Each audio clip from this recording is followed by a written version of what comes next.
बरसों पहले उत्तर प्रदेश के एक छोटे से गांव रामपुर में राघव नाम का एक गरीब युवक रहता था। उसकी उम्र लगभग 25 साल थी। घर में उसकी बूढ़ी माँ और एक छोटी बहन रहती थी। पिता की मृत्यु कई साल पहले हो चुकी थी। पूरे परिवार की जिम्मेदारी अब राघव के कंधों पर थी। राघव मेहनती था, लेकिन उसकी किस्मत उसका साथ नहीं दे रही थी। कभी वो खेतों में मजदूरी करता तो कभी ईंट भट्टे पर काम करता। दिन भर की कड़ी मेहनत के बाद भी इतनी कमाई नहीं हो पाती थी कि घर का खर्च आसानी से चल सके। एक शाम जब राघव घर लौटा तो उसने देखा कि उसकी माँ चूल्हे के पास बैठी चिंता में डूबी हुई है। क्या हुआ माँ? आप इतनी परेशान क्यों लग रही हैं? बेटा, घर में बस थोड़ा सा आटा बचा है। कल का खाना कैसे बनेगा यही सोच रही हूँ। राघव ने माँ को हिम्मत देने की कोशिश की, लेकिन अंदर ही अंदर वो खुद भी परेशान था। उस रात उसे नींद नहीं आई। वो देर तक जागता रहा और सोचता रहा कि आखिर कब तक मजदूरी करके जीवन चलाएगा। अगली सुबह वो काम की तलाश में बाजार गया। वहाँ उसने देखा कि एक छोटी सी दुकान पर लोगों की लंबी लाइन लगी हुई है। लोग गर्मा गर्म कचौड़ियाँ खरीद रहे थे। राघव कुछ देर तक उस भीड़ को देखता रहा। अगर मैं भी कुछ स्वादिष्ट बनाकर बेचूं, तो शायद मेरी जिंदगी बदल सकती है। ये विचार आते ही वो तुरंत घर लौट आया और अपनी माँ से बात करने लगा। माँ, मेरे मन में एक बात आई है।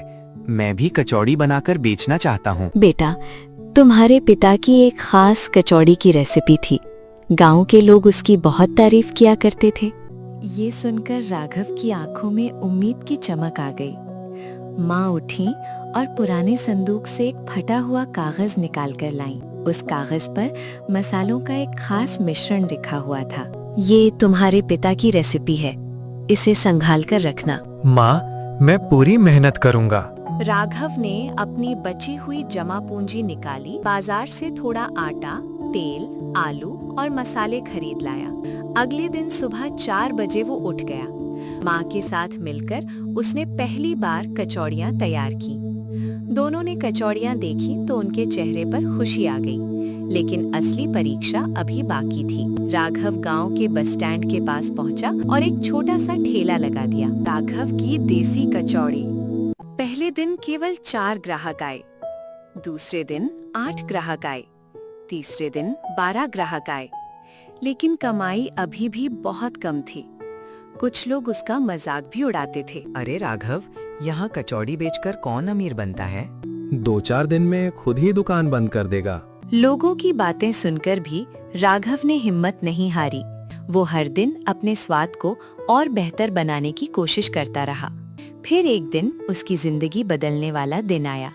शहर से आए एक शिक्षक उसकी दुकान पर पहुंचे। भाई, एक कचौड़ी देना।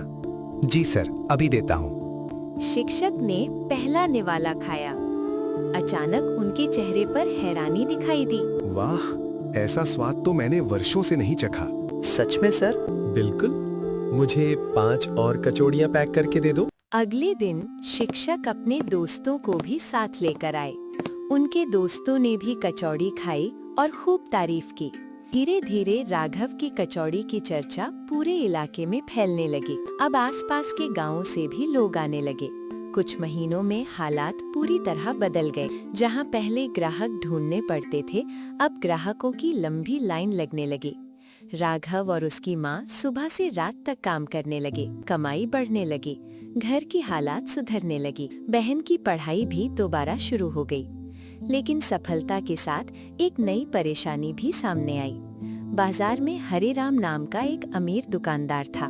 जब उसने देखा कि लोग उसकी दुकान छोड़कर राघव के पास जा रहे हैं, तो वो चलने लगा। उसने अपने एक आदमी को राघव की दुकान पर भेजा। भाई, तुम्हारी कचौड़ी का स्वाद बहुत अलग है। इसका राज क्या है? राज सिर्फ मेहनत और अच्छे मसालों में है। आदमी खाली हाथ लौट गया। कुछ दिनों बाद हरिराम खुद राघव की दुकान पर पहुंचा। उसने कचौड़ी खाई और स्वाद देखकर हैरान रह गया। मैं तुम्हें 2 लाख रुपए देता हूँ। मुझे ये मसाला बनाना सिखा दो।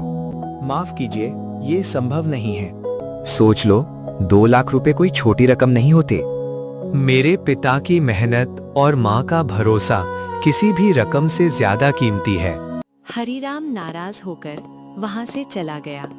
उसने राघव का काम बंद करवाने की ठान ली। कुछ दिनों बाद अधिकारियों के पास राघव के खिलाफ झूठी शिकायत पहुंच गई। एक दिन अचानक जांच अधिकारी उसकी दुकान पर आ गए। गांव वाले घबरा गए, लेकिन राघव शांत रहा। हमें आपकी दुकान की जांच करनी है। जी जरूर, आप सब कुछ देख सकते हैं। अधिकारियों ने पूरी दुकान की जांच की। साफ सफाई और गुणवत्ता देखकर वे प्रभावित हो गए। बहुत बढ़िया, आपकी दुकान तो पूरे जिले के लिए मिसाल बन सकती है। धन्यवाद सर। अब दूर दूर से लोग उसकी कचौड़ी खाने आने लगे। उसकी कमाई कई गुना बढ़ गई। उसने एक पक्की दुकान किराए पर ली, फिर दूसरी, फिर तीसरी। कुछ वर्षों के भीतर उसकी कचौड़ी पूरे जिले में मशहूर हो गई। उसने अपने गांव के कई बेरोजगार युवाओं को नौकरी दी। जिस गांव में पहले बेरोजगारी थी, वहां अब लोगों को काम मिलने लगा। समय बीतता गया। राघव की बहन ने अपनी पढ़ाई पूरी कर ली और शिक्षक बन गई। एक दिन माँ की आंखों में खुशी के आंसू आ गए। बेटा, अगर तुम्हारे पिता आज जिंदा होते तो तुम्हें देखकर बहुत खुश होते। माँ, ये सब आपकी दुआओं का परिणाम है। राघव कभी घमंडी नहीं बना। वो रोज अपनी पहली कमाई वाले पुराने ठेले को साफ करता था। एक दिन लोगों ने उससे पूछा, अब तो तुम्हारे पास बड़ी बड़ी दुकानें हैं, फिर इस पुराने ठेले को क्यों संभाल कर रखा है? क्योंकि यही ठेला मुझे मेरी असली शुरुआत याद दिलाता है। कुछ समय बाद जिले के सबसे बड़े व्यापारी ने राघव को बुलाया। मैं तुम्हारे साथ साझेदारी करना चाहता हूँ। मैं तैयार हूँ, लेकिन मेरी एक शर्त है। क्या शर्त है? हम गांव के गरीब युवाओं को मुफ्त प्रशिक्षण देंगे, ताकि वे भी अपना व्यवसाय शुरू कर सकें। मुझे ये शर्त मंजूर है। कुछ वर्षों में सैकड़ों युवाओं ने अपना काम शुरू कर दिया। कई परिवार गरीबी से बाहर निकल आए। एक शाम राघव अपनी माँ के साथ दुकान के बाहर बैठा था। सूरज धीरे धीरे ढल रहा था। ग्राहकों की भीड़ अभी भी लगी हुई थी। बेटा, क्या अब तुम्हारा सपना पूरा हो गया? नहीं माँ, अब मेरा सपना है कि हमारे गांव का कोई भी बच्चा भूखा ना सोए। माँ ने गर्व से अपने बेटे की ओर देखा। उन्हें समझ आ गया था कि उनका बेटा सिर्फ एक सफल व्यापारी नहीं बना, बल्कि एक अच्छा इंसान भी बन गया है।